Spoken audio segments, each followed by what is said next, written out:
All right. Well, thank you everyone for joining us again for the next edition here of Moving Beyond the Coronavirus Economy. And as we are moving beyond that, we have a very relevant topic today to be talking about your risk and liability exposure in running your business and what happens if or when things like a pandemic happen or a natural disaster or other business type of interruption or anything that's going on for your business. And Van Carlson, who's with us here today, is going to be talking all about the 831B, which I'm not familiar with. I mean, in general, but I know that the topic is really relevant, especially for franchisors and supporting your franchisees, as well as any really small to mid-sized business out there. So, Van, I'll turn things over to you to jump into this topic here. Yeah, thank you. We appreciate the opportunity to get the word out on the 831B plan. So just quick background on me. I've been a risk manager for almost 30 years now, which is kind of crazy to say, but um, and really I got involved in 831B planning was in the great they call it the Great Recession of 2008. I was a pretty successful property casualty agent. Unfortunately, I saw a lot of my business owners um, that were drastically affected by the recession, and that's the financial risk business owners take. Unfortunately, a lot of times you don't know how much risk you take until the economy or unfortunately COVID-19 happens, things that are beyond your control. And I figured there had to be a better way, and that's really what got me going. At that point in time, I sold my property casualty agency and went into this full time because I think these are the types of tools risk takers need to be aware of.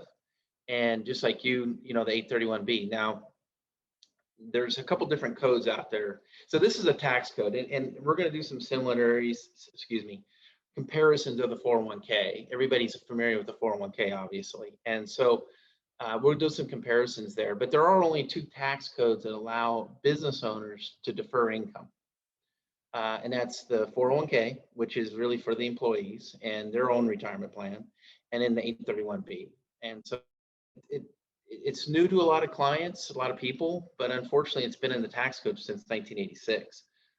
The reason why a lot of people that haven't known about this is because the cost structures used to be extremely high, and to the point where institutionals were basically doing it. Your Fortune 500 companies, they were doing a thing called an 831A, which an 831A means simply these are companies that aren't going to be able to buy traditional insurances, general liability, product liability, even to some degree work comp based on the industry they're in. That it's so expensive that all those things that traditional business owners purchase off the shelves from traditional carriers, they wouldn't be able to get. And typically, it's publicly traded companies, very large companies. Nobody's willing to give them product liability, for example, or recall insurance. So they just got to go out and do it on their own. The 831B came into existence in 1986 when farmers were finding themselves relying on self-insuring crop insurance. And so let's keep in mind, self-insuring risk is not a deduction, right? So if you just had this risk out there floating and you're saying, hey, a good example is warranty risk. We see a lot of companies that will book warranties or service contracts or those types of things off to the side and say, if it happens, I'm going to use this dollar to be able to handle that risk. Well, unfortunately, that dollar doesn't become deductible under the IRS. 831B allows you to take that deduction under a self-insuring type risk situation. Now, obviously, there's some rules and regulations involved, and we'll get into that briefly. But for a lot of your listeners, this might be the first time they're hearing about this. But unfortunately, um, COVID-19 became very glaring to a lot of business owners exactly how much risk they were taking on themselves. We feel traditional insurance companies do a very good job when it comes to the assets, the tangible assets of the business, the buildings, the inventory, the food, all those things they do a pretty good job with. Unfortunately, they don't do a very good job with the intangible assets, and those are like supply chain risk, brand protection, political risk, we'll talk about the risks as well in later slides. But I just want to make sure clients understand that we're not here to replace their traditional insurances. but we're certainly here to recognize risks they're self-insuring risk for, and allow them to defer income into their own 831B plan. Again, no different than a 401k, um, so they can offset and manage the risk more effectively. And this is what big companies have been doing now for many, many years. Hmm.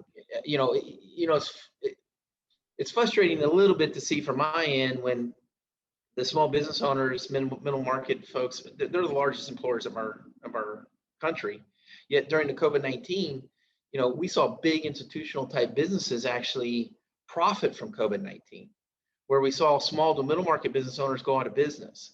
And some of these tools that they've relied on for literally decades, the guys with, the fleet of attorneys, and they're in all 50 states and they're massive companies, have benefited from COVID-19, and meanwhile, and that's really what I saw in the Great Recession as well. And I thought, man, there's got to be a better way for small to middle market business owners to manage risk more effectively. And it really comes down to the 831B.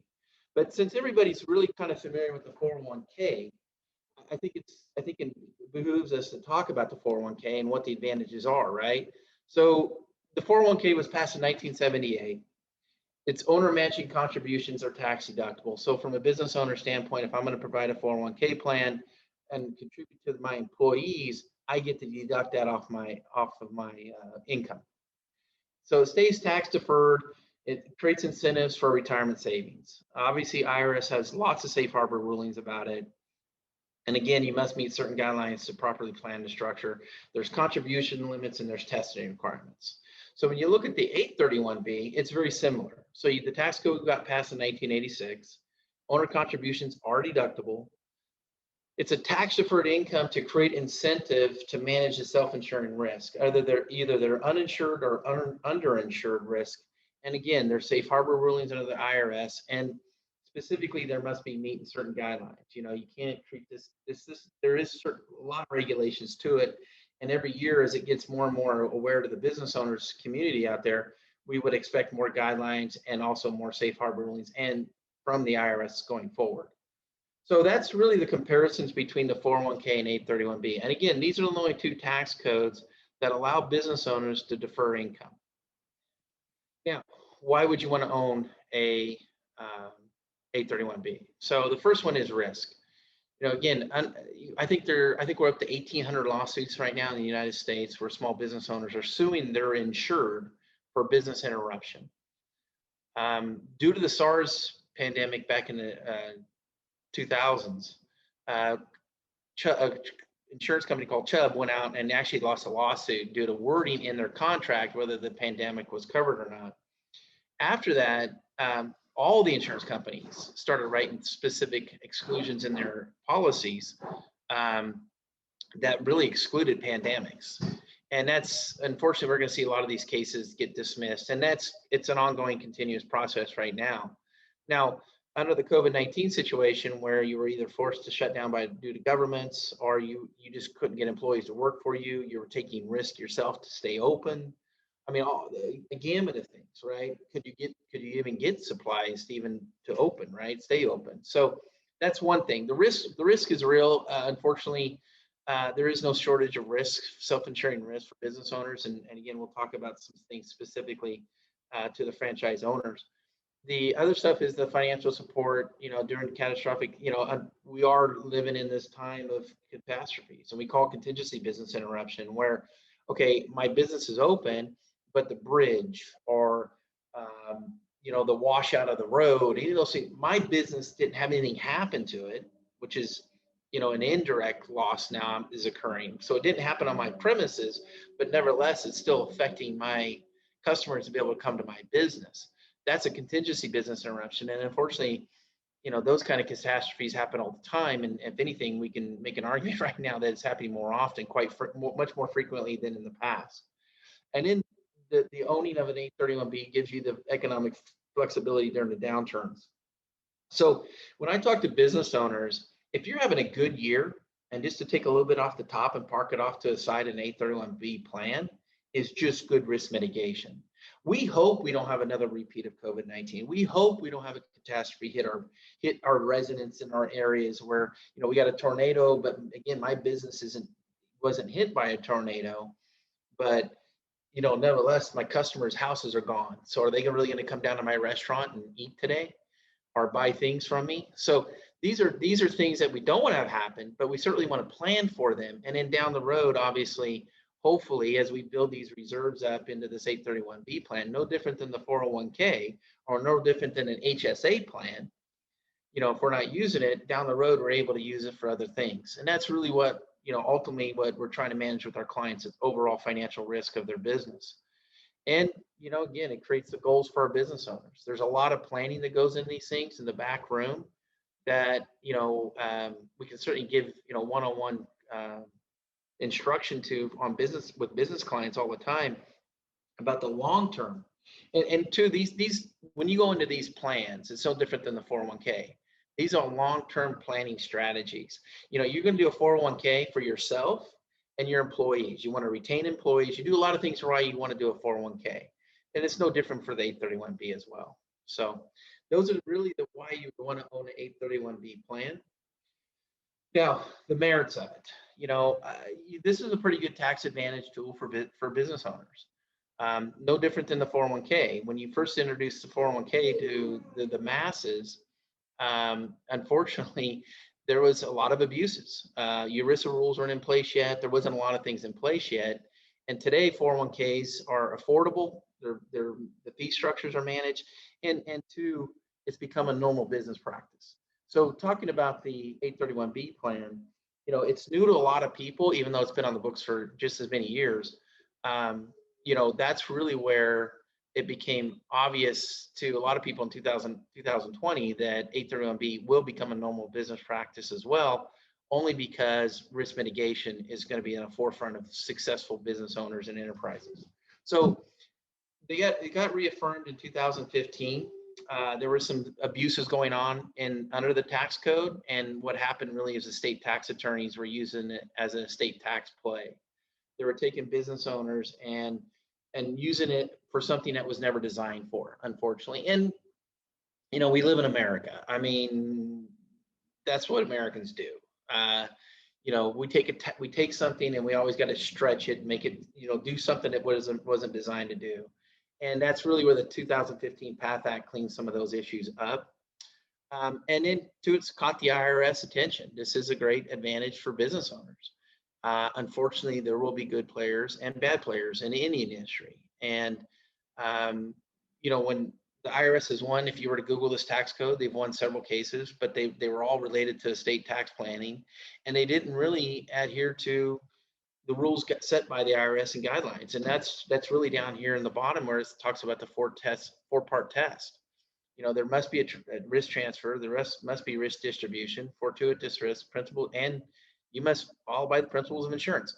And there are contribution limits. And also there's, in our situation, there may be forced distributions as well, depending on what's going on inside the insurance company, if there's claims going on and so forth. And when I say insurance company, it's really an 831B plan, but you do have to own some kind of form of a vehicle. And the vehicle really is, you're self-insuring this risk. So how do we're creating a 831B plan, which is ultimately looks and feels like an insurance company. And again, I don't want to go down that road too much with clients because, this is a lot of information and I just want to make sure that they're aware of it. And two, that, we work with a lot of CPAs, we work with a lot of financial advisors, and we're working with a lot of property and casualty agents now because, the most uncomfortable conversation they had with their clients last year was this isn't covered. And as a property and casualty agent, that's like the worst thing you can say to a client when they've been paying premiums for years, never have had a claim, and now they're being forced to shut down to do things way beyond their control, and they're finding out for the first time there's no coverage for it. And that's never a good position to be in as an agent of the products. So that's the merits of it. And again, this is an ongoing issue, unfortunately, with the IRS. I think right now, what I'm seeing right now, if the estate tax things were to change right now, you might see more attorneys get involved in trying to promote these things on an estate tax play. Even though the PATH Act limited some of these things, it doesn't create attorneys from wanting to go out and promote these as something they weren't designed to. And that's really caused the headache with the IRS. I think with time, that's going to get cleaned up, and hopefully the bad actors get put out of business. I mean, I always tell clients, if an attorney's promoting this to you, it's because they have alternative motives. We're a risk manager. We understand that there's going to be insurance. No insurance out there covers you for all the risk. It doesn't happen. And again, I can't emphasize that enough due to COVID-19. So some of the things that we look at with business owners, and this really comes back to the franchise owners. We've had some situations in the past. The best example I give with franchise owners when it comes to brand protection. Your income is tied to that brand. Whether the CEO gets caught doing something he's not supposed to, and whether or not another franchisee in Wisconsin, for example, went out and, the best example I always give on that one, unfortunately, is the Jack in the Box situation with E. coli. Years ago, when E. coli came out, it was in Wisconsin, but I live in Idaho, and I can tell you the franchisee owners of Jack in the Boxes in Idaho were dramatically affected by the income coming in, even though it didn't occur, anywhere close to that to Idaho. They were still financially hit by that. And you see that a lot with franchises. I love franchises. I think they're the most successful. The way you talk about mom and pops being able to go out and create financial independent wealth and security for themselves and their family, I think franchises are fantastic. But you do take some additional risk for that as well. You're tied to that franchisor. You're tied to that brand. And brand damage today is one of the biggest risks business owners take. We live and breathe on Yelp. We live and breathe on Google reviews. We do all these things. And I call it the double negative, right? So let's say you got hit with a foodborne illness. Now you can buy foodborne illness in traditional insurance carriers, but it's gonna be limited to what your coverages are for. But also the PR is going to be limited. And what I mean by public relations, you got to go out and rebuild now your reputation in the community. And again, this could be affected you directly or indirectly. Where's the money going to come from? You now have a compressed growth revenue going on because less customers coming through the door and your expenses are going up. Where's the money going to come from? You're going to go down to the bank and ask them for more money? That's not going to happen. So again, these 831B plans handle a lot of different issues. The one big issue right now is supply chain risk, right? I mean, there's this air bubble running through all these supply chains risks now because of the shutdowns. Where's supply chain interruption going to come from? What if you have to now go buy a product that's going to cost you more money to keep your doors open? Where's that money going to come from? Are you going to raise your prices? These are all things that business owners, unfortunately, until you're there, you don't think about, because God knows you already got plenty to think about now. And so one of the things that we really talk about here is these types of things. And political risk obviously was huge last year. I mean, when municipalities are forcing you to shut down, the dental community alone was dramatically affected by political risk. And that's one thing. Then we talk about supply chain, brand protection, dispute resolution. Dispute resolution is legal. And I think right now, we've not even hit the tip of the iceberg with lawsuits coming. It's going to be interesting. This stuff that, unfortunately, I'm a geek when it comes to risk management. I read a lot of periodicals, almost maybe too much. But well, and Van, this is Tom. Sorry to interrupt real quick on that, good. but do you see this as being the lawsuits coming from kind of the small to mid-sized business community going toward like city and state governments, or forced shutdowns, or where do you see this happening? Customers of the businesses? I'm trying to. Well, that's okay. So unfortunately, we still don't have the liability yet from Congress, right? So whether or not did grandma get COVID when she went to McDonald's or to that franchisee, I don't know what the proof of that is, but it certainly won't be good. And then you got to decide, then the insurer, the insurance carriers, is that a right to defend? Does that fall under the right to defend clause of the general liability policies that they're now being sued? That's one thing. Now you got the employees. Can the employees now sue the employer because they contracted COVID and they can't hear now out of an ear, or they got ongoing respiratory issues? I mean, does that fall under work comp, disability? And can they still allow to sue the insurer? The other one is, do you have investors, right? So if they invested in your business And now you didn't have pandemic coverage under your policy. Now and you were responsible for the overall business. Have you just opened yourself up to being sued by your investors? Because you should have seen that coming. That's the directors and officers, and I mean all the other things that go into that play.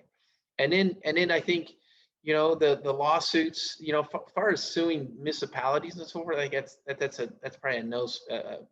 It might be, they may try, but I think that's not going to go anywhere. But it's these individual civil lawsuits that you potentially be looking at, and that's where dispute resolution comes in. I think we're in an extremely litigious society, and again, if you have to defend yourself, you got to pull cash flow out of the business. And if the cash flow is not, if you got economic downturn, you got COVID-19, you got all these other things happening, where's that money going to come from? And that's really that's why the 831B exists, right? I mean, that's why the tax code exists, is to manage risk more effectively. Again, big companies have been doing this for a long time. It was extremely expensive to get into. It didn't make any sense for small to middle market business owners. At SRA, when I started this program, I wanted to make sure any client out there that had these risks, that was a risk taker, that was entrepreneurial minded, all those things, that they could do our program. And so we're very mindful of fees and startup costs and all those things. The other ones, real quick, professional liability, employer liability interruption. That's a big one. That's wrongful terminations. That's sexual harassment, age discrimination. Again, you have sublimits in your traditional business operating policy, a BOP policy under a franchise market, but it's very limited. Typically, it's about $25,000 of business interruption, or employer liability interruption. We actually have an endorsement on ours too, because if you're being sued by an employee for whatever reason, wrongful term, whatever, unfortunately, a lot of times in your area, that makes local news.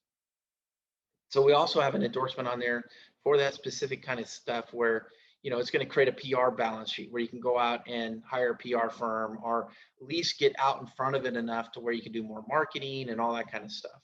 And key employee accident critical illness, that's a great one especially for key employees. They become disabled, they become, unfortunately, unexpected death, and you've been relying on them for your business. That creates an issue to you could take a big time. Could you imagine if you had a general manager and you had 5 franchises and something happened to that person? How's that going to affect your cash flow of your business all of a sudden? So these are just, and then the audit protection is good too. It covers you for work comp audits, sales tax audits, IRS audits, or any audit that has come from a government agency or from an insurance company would cover that. Now, those are additional expenses, again, that you can incur that will take away from your cash flow of your business. And of course, we're dealing with some business owners that have taken higher deductibles now with the hardening of the traditional markets. They're taking on more risk. We have deductible reimbursement as well. And then there's warranty services contracts, protection plans, and then we're dealing with contract default as well. If I hire general contractor or subcontractors to do some work for me, they go out of business. Now I'm responsible for that ultimately. That's what contractor default is. So those are just a real quick clip version of the self-insuring risk of business owners. And I guess, anytime we talk to business owners, they can always tell us there's more risk out there for them as well. So what do we do? So SRA, we are a 831B plan administrator. No different than you deal with 401k plan administrators. We're the administrator of the 831Bs. Our domain, our website is 831b.com. We've been around since 2010. We pride ourselves on being risk managers first. Currently, we have about 350 plans in place. We're expecting, based on what we're seeing right now, substantially larger volume in that coming this year. People that weathered the storm in 2020 is now looking at their risk profiles in much more in depth. We're typically, we're supported by best in class when it comes to CPA teams, lawyers, and all that kind of stuff. We work with several different law firms around the country, and most of our referrals do come from CPAs. And again, we talked about risk. On average, when we talk about with clients, think of ourselves as forming co-ops with business owners. Everybody's going to have to share. There's a big portion of the test called the risk distribution. everybody's going to have to share in each other's risk on a pro rata basis. And again, we got videos and educational videos to bring clients up to speed on a lot of these things. But we certainly want to make sure that there are some things in there that the client's aware of when they do own an 831B plan, that there'll be some additional risks that you're taking on from outside parties, but you have to do that in order to create the risk distribution. We're certainly service focused. Again, we think this is going to become a normal business practice. We know clients are going to want to look at these tools more and more. There are tax advantages to them, and we hope our clients win long term on tax advantages. We hope they win, but really, it's about risk management of the business. Why you own it, and how do you manage that more effectively? You use an 831B plan. Congress is a big believer in this plan. It's a great way to manage risk. I can tell you this: when we were we paid out claims faster back to our clients that own 831B plans with us in COVID-19 than the PPP. I mean, we had business owners that were hemorrhaging, and they needed money back into their business very quickly. And you know, we had multiple claims last year. We had over I think a 1,300% increase in claims from an average year, but we handled it, and we were very we learned a lot. You know, we learned some of the things that we missed on risk management, to tell you the truth, tenant protection being one of them. For if you're, you know, own a lot of commercial properties, we didn't have tenant and rent protections. Now we're doing that today. And so a lot of business owners are excited about that. So that's really the down and dirty of it. Again, don't think this is a spaceship by no means, but it's new to a lot of clients, but just know it's been around for a long time. There's plenty of case law on it, on what not to do. And we pride ourselves on that. We've been around since 2010, and we're risk managers first. And again, there's advantages to this for the taxpayer, but this comes down to risk management. And I can't reiterate, if you're having a good year, just to park some off to the side on a tax deferral basis is what big companies do now. And if you're not doing it, you're absolutely making yourself a disadvantage to those big companies. And the second thing is you're putting your business at risk. And God knows we're not making more risk takers out there, unfortunately, in my opinion. And the ones that are taking risks to own a business and deal with all the stuff, the layers of red tape that they have to go through every day, this is just good risk mitigation. And so that's really it. And again, there's plenty of videos to watch. Our website's 831b.com. We're literally in the process of changing, rebranding some things. So if they were to go today, they're going to look at a different website than they will. I think my marketing Bree told me I think our website's going to be up and running hopefully by next Wednesday. So, but it is 831b.com, and there's plenty of things to learn there. We got great educational videos, and yeah, I'd love to educate the public as much as we can on these things. And so anyway, anybody have any questions or any of that good stuff? Well, I had a question about it being self-insured. So are you joining a self-insured group through your program, or is this independent with your own company? I'm familiar, for example, with a mid-market construction company being part of a self-insured group of similar risk businesses in similar environments where there are a bunch of them all self-insuring together. So how is it? Is that what we're talking about here, or is it different? Yeah. Would you talk through that? Yeah, so not to go down too deep dive, but we'll definitely, what you're talking about is a control pool. Okay. Where everybody knows each other, right? And we do control pools, absolutely. Okay.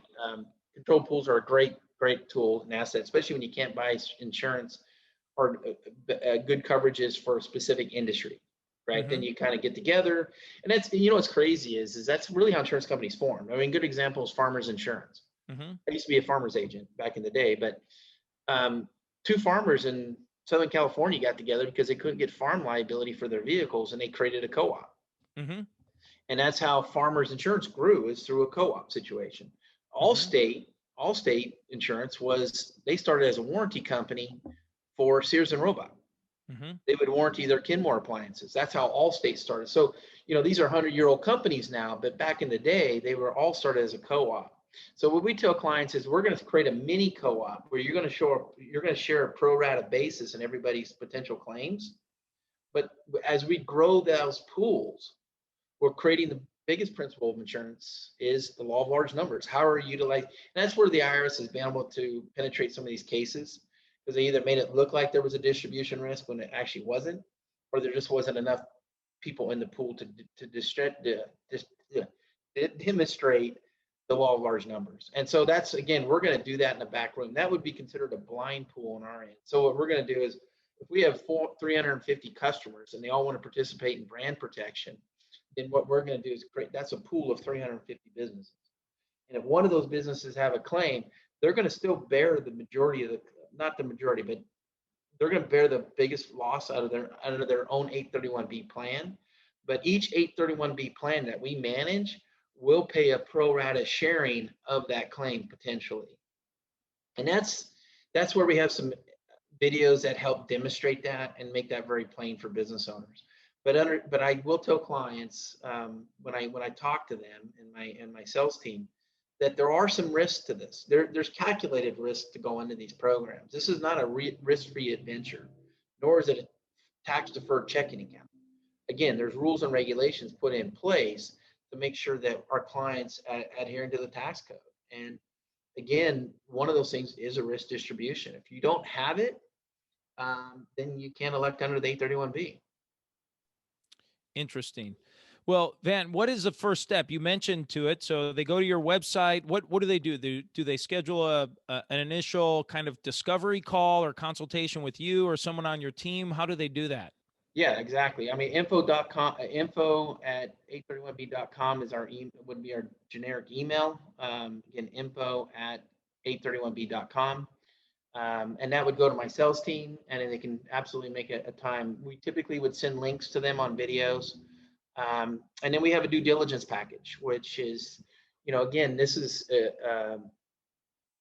one of those things where you have to work on your business, not in your business concept. And so, there are some deep dives that we want to make sure clients go into, and they fully are aware of what they're getting into first and foremost. And there is an education of this product, the 831B plans. But that aside, it's not rocket science either. So, that's one thing. And then, moving along, dealing with their other trusted advisors. We love to work with their CPAs, financial advisors, because somebody has to manage the 831B plan as well. No different than the 401ks need to be managed as well. So we work with the financial advisors. We work with the other trusted advisors of those business owners. We want to make sure that everybody has a comfort level moving forward on these things. Unfortunately, we get a lot of quick no's, because just like what you said earlier when we first started it, you're not familiar with 831B. So we want to make sure all their trusted advisors have a comfort level and understanding what they're doing, and then move forward or don't move forward. I tell clients all the time, especially when I make presentations in front of CPAs, and when I used to anyway. Last year we didn't have a lot of that going on, unfortunately. But this is a tool in the toolbox. That's all it is. And for the right client, this is a great tool. But we don't need to make it any more than it is. And so, when we first started this business, people were worried about, it's a great way to defer taxes. And I'm going to agree with them. It is. My frustration was sometimes their motivation was to defer taxes. They didn't care about the risk management. Well, I can tell you, I can't tell you how many conversations I've had with clients over the years that had claims in the first year. They never saw it coming. I can talk to you about wrongful death with medical community. And, for example, not to talk too dreary about it, but, if your reputation in the community is going to be severely damaged, and where's that money going to come from again? And so I've had those conversations, and then I also had, the greatest compliment we get from our business owners that have been with us for a number of years. Van, I just sleep easier at night knowing that I've had this program, and I'm not relying on a bank. I'm not relying on my insurance carrier to cover this stuff or not. If they don't cover it, then I got a fallback here. That just allows business owners to sleep easier at night, and that's the greatest compliment we get from our clients, is that. Yeah, I totally see that as you've shared information on on how this program works. It sounds really interesting, and I'm looking forward to, just talking to you a little bit further about this and getting a little more educated about it so that we can share it with our clients and get them connected with you and help them understand what this looks like. So, well, Van, thank you so much for being here. This was awesome.